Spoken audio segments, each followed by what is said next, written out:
सुंदर सूरते माधुरी मूरते पूरन कामना सिखन की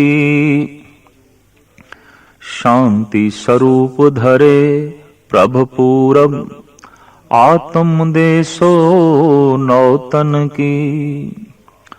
ज्यों मैं पालक पोषिश के तज पै पहरे हित भातन की। श्री हरि कृष्ण तथा दुतपात संगत प्रीत करे मन की। रूहे जमीन विच एक ऐसी हस्ती जो 5 वरियां दी आयु दे समाज सुधार दी, धर्म दी लहर दी ते राजनीति दी मुखी बनी। इतिहास दे एक पहली शख्सियत है। आप दा अवतार सावण वदी 9 संमत 1713 नूं श्री गुरु हर राय साहब जी महाराज दे घर माता श्री कृष्ण कौर जी दी कुख तो होया। कीरतपुर हाल जिला रोपड़ ये आप जी दा जन्म अस्थान है। आपनू गुरगद्दी कत्तक वदी 8 संमत 1718 नूं कीरतपुर साहब विखे प्राप्त हुई। आइयो उदों आप दी 5 वरियां दी सी। हैरानगी ते होई, गुरु नू काया मन लईए हैरानगी है, पर गुरु नू जोत समझिए ते फिर कोई हैरानगी नहीं।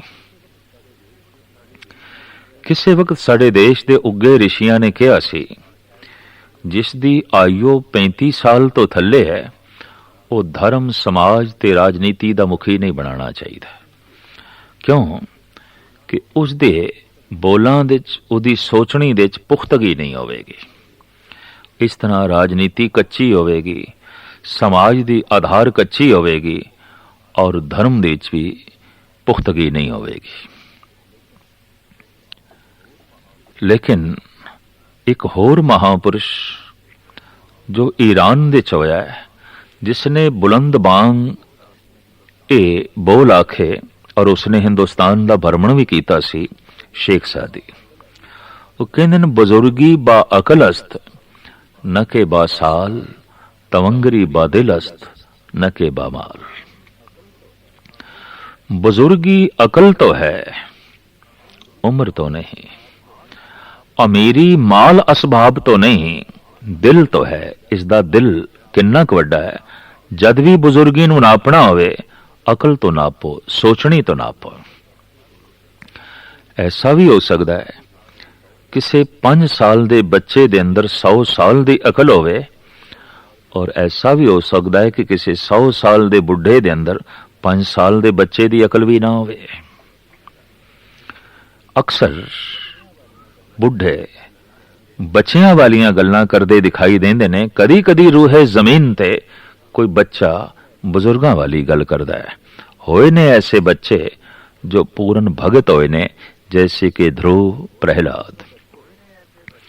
होए ने ऐसे बच्चे जो पूर्ण शहीद होए ने और पूर्ण सिख होए ने, जैसे कि बाबा बुढ़ा। ये बचपन दे च ही गुरु घर दे श्रद्धालु, प्रेमी और बुजुर्गी दे मालक। खला मौजूद सी, बच्चे शहीद भी होए सन, बच्चे भगत भी होए सन, बच्चे सिख भी होए सन, पर कोई बच्चा अजे तक गुरु नहीं बनया सी। धार्मिक तौर ते रहबरी करन दा मौका नहीं प्राप्त होया सी। इस खला नूं, इस कमी नूं पूरा कीता धन गुरु हरकृष्ण जी महाराज ने। आप दी सोचनी दे बड़ी गहराई। आपने जिथे साफ कह दिता, नह मलेच को दर्शन दे हैं। जब दिल्ली दे तख्त ने बुलाया ਤੇ ਆਪ ਨੇ ਕਹਿ ਦਿੱਤਾ, ਨਹੀਂ, ਅਸੀਂ ਪੁਰਾਣੀ ਪਰੰਪਰਾ ਦੇ ਮੁਤਾਬਕ ਰਾਜ ਦਰਬਾਰ ਦੇ ਵਿੱਚ ਜਾ ਕੇ ਉਹਨਾਂ ਦੇ ਰੋਬ ਦਾਬ ਥੱਲੇ ਨਹੀਂ ਬੈਠਣਾ, ਨਹੀਂ ਜੀਵਣਾ। ਔਰ ਆਪਨੇ ਗੁਰੂ ਚੋਣ ਦੇ ਵਿੱਚ ਵੀ ਬਹੁਤ ਲੰਮੀ ਦੂਰ ਦ੍ਰਿਸ਼ਟੀ ਦਿਖਾਈ।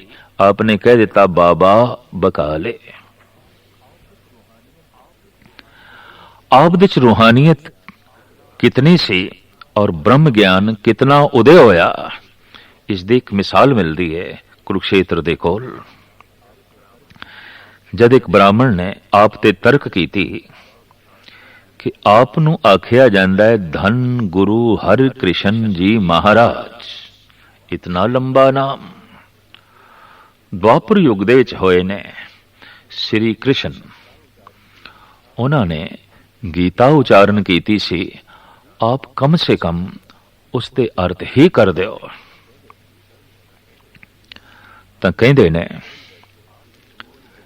आपने कोल बैठे एक जीवर जो गुंगा भी सी, उहदे सीस ते छड़ी रखी ते आख्या, पुरखा श्लोक पढ़दा जा, अर्थ करदा जा।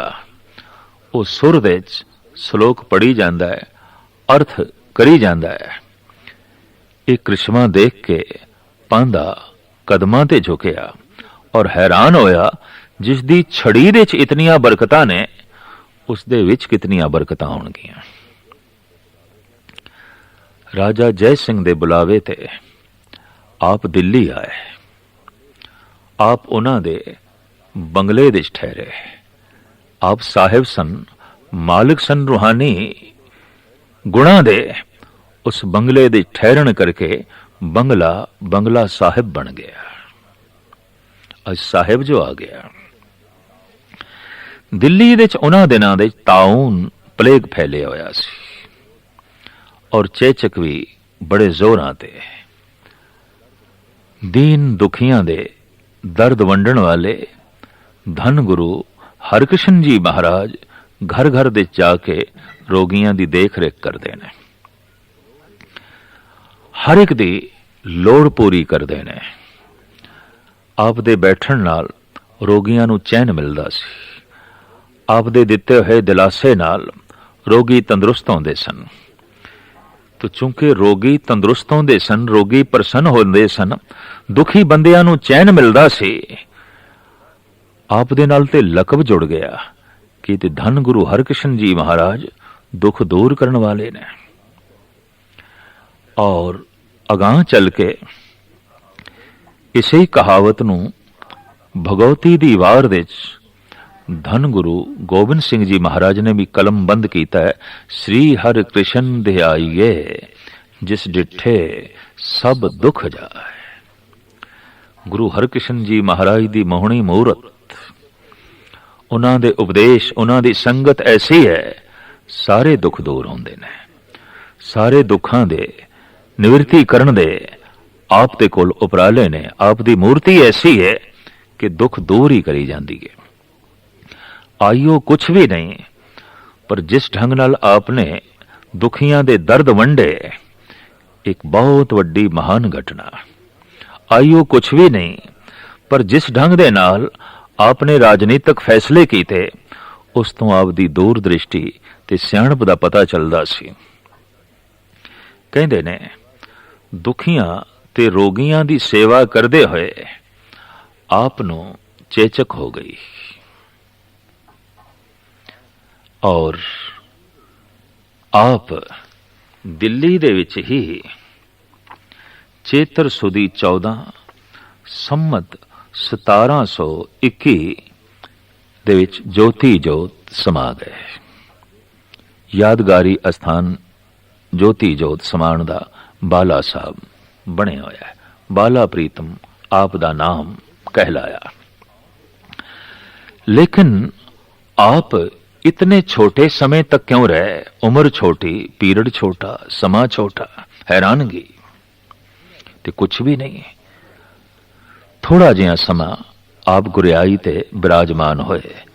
गालबन 5.25 साल दी उम्र दे गुरगद्दी ते बैठे, 7.25 साल दी उम्र दे रुखसत हो गए। दरअसल एक छाप छोड़नी सी। ਉਹ ਸੀ ਬਚਪਨ ਦੀ, ਬੱਚੇਪਣੇ ਦੀ। ਅਗਰ ਵਡੇਰੀ ਉਮਰ ਤੱਕ ਰਹਿੰਦੇ ਤਾਂ ਬਚਪਨ ਦੀ ਇਹ ਛਾਪ ਨਹੀਂ ਰਹਿਣੀ ਸੀ। ਜਿਵੇਂ ਬਾਕੀ ਗੁਰੂ ਸਾਹਿਬਾਨ ਨਾਲ ਵੀ ਅਸੀਂ ਉਹਨਾਂ ਦੀ ਬਜ਼ੁਰਗੀ ਅੱਗੇ ਕੀਤੀ ਹੋਈ ਹੈ, ਤਾਂ ਗੁਰੂ ਹਰਕ੍ਰਿਸ਼ਨ ਜੀ ਮਹਾਰਾਜ ਦੀ ਬਜ਼ੁਰਗੀ ਅੱਗੇ ਕੀਤੀ ਜਾਂਦੀ, ਔਰ ਉਹਨਾਂ ਦਾ ਬਜ਼ੁਰਗ ਰੂਪ ਹੀ ਅੱਗੇ ਆਉਂਦਾ। ਨਹੀਂ, ਇੱਕ ਛਾਪ ਛੋੜਨੀ ਸੀ। ਗੁਰੂ ਜੋਤ ਹੈ, ਗੁਰੂ ਕਾਇਆ ਨਹੀਂ। ਗੁਰੂ ਫਿਲਸਫਾ ਹੈ, ਵਿਚਾਰ ਹੈ, ਗੁਰੂ ਸ਼ਰੀਰ ਨਹੀਂ।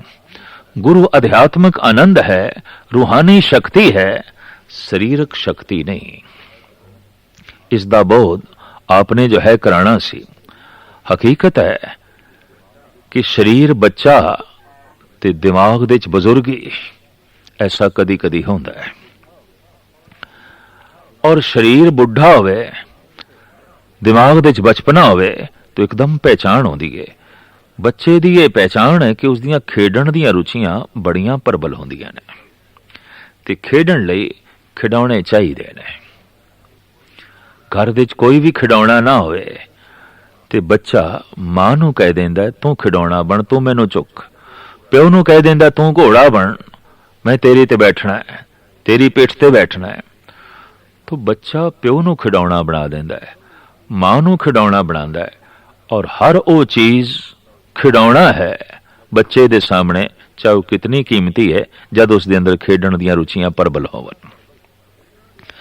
खेडण दियां रुचियां प्रबल ते हर वस्तु नूं खिडौना समझी जाना, ये बच्चे दी फितरत है। इस फितरत तो आप बेनियाज सन धन गुरु हरकृष्ण जी महाराज। सोचना, समझना, समझाना आप दे सुभाव दे सी, परोपकार आप दे सुभाव दे सी, ज्ञान देना, लोगों नूं भगती मार्ग ते तोरना आप जी दे सुभाव दे सी।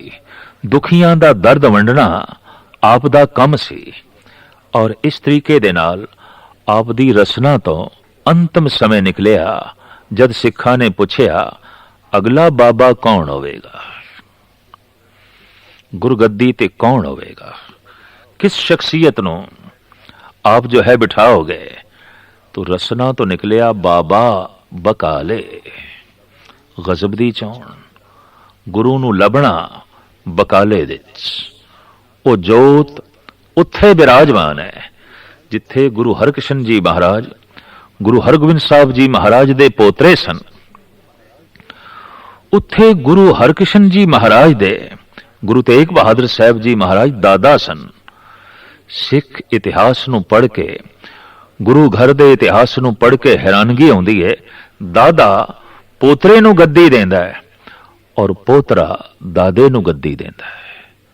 उम्र दी गल नहीं, अकल दी गल है, शरीर दी गल नहीं, विचारां दी गल है, काया दी गल नहीं, अध्यात्मक आनंद ते अध्यात्मक जो है शक्ति दी गल है। किथे दादा पोतरे नूं गद्दी देंदा है तमाम पुत्रां नूं एक पासे रख के, ते किधरे छोटा जिहा पोतरा वडेरी उम्र दे धन गुरु तेग बहादुर साहब जी महाराज जो रिश्ते च दादा, उन्हां नूं जो है गद्दी प्राप्त हो रही है। गुरु हरगोबिंद साहब जी महाराज दे सुपुत्र बाबा गुरदित्ता जी, बाबा गुरदित्ता जी दे सुपुत्र गुरु हर राय साहब ते गुरु हर राय साहब जी दे सुपुत्र श्री गुरु हरकृष्ण जी महाराज, गुरु तेग बहादुर साहब जी महाराज बाबा गुरदित्ता जी दे सक्के बिरा। इस तरीके दे नाल गुरु हरकृष्ण जी महाराज दे गुरु तेग बहादुर साहब जी महाराज दादा बने। तो दादे ने पोतरे नूं गद्दी दित्ती, पोतरे ने दादे दी झोली विच इह गद्दी पाई और स्पष्ट कर दिता गुरियाई काया दी गल नहीं, आत्मा दी गल है, शरीर दी गल नहीं, परमात्मा दी गल है, देह दी गल नहीं, गुणा दी गल है, विचार दी गल है। गुरु घर दे विचार ही गुरु है, ज्ञान ही गुरु है, ज्ञान गुरु आत्म उपदेशो नाम विभूत लगाओ, ऐसा कलगीधर आखदे रहे।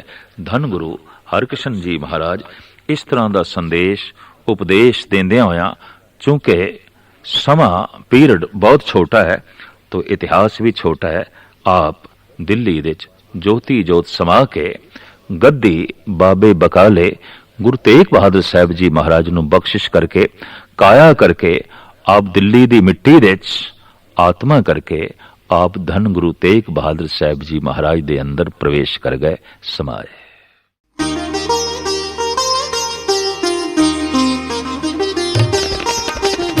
ज्ञान दासागर ज्ञान